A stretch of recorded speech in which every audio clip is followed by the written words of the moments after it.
Hello Sir Mark. May parcel po kayo Sir Mark. Magandang hapon po. Nandito po ako ngayon sa area niyo Sir Mark. Ano po? Sa may nyug kayo banda Sir Mark?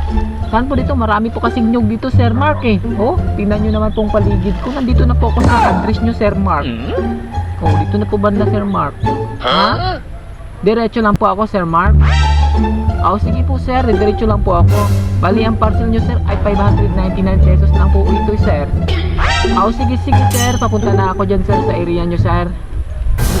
Diretso lang ako konti sir. Oh, sige po Sir Mark, papunta na po ako Sir Mark. Sige po. Sige Sir Mark ha, papunta na ako. Abangan nyo na lang po ako dyan. Salamat po. A few moments later.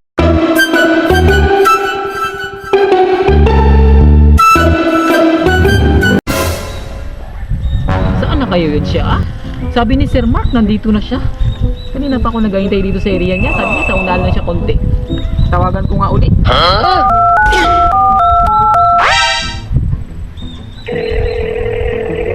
Hello Sir Mark. Hello. Hello sir, nandito na po ako ngayon sa area niyo sir. Sabi niyo po 'di ba sa unahan na kay konti dito sa may nyog. Sa may nyog. Dito po ako.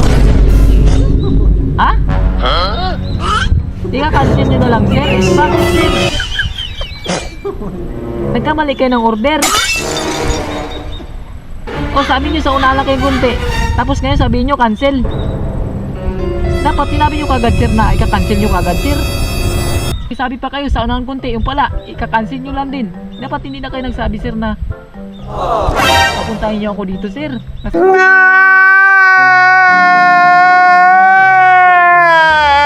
Sayang oras ko sir, marami pa akong i-deliver na parcel sir. Tingnan nyo, pinuntahan ko kayo kung sayang nyo. Nandito pa ako sa mga kasulok-sulukan ng kanyugan na ito.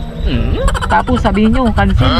Nagsabi-sabi pa kayo sa una konti. Pero pagdating dito na ako sir sa area, cancel nyo.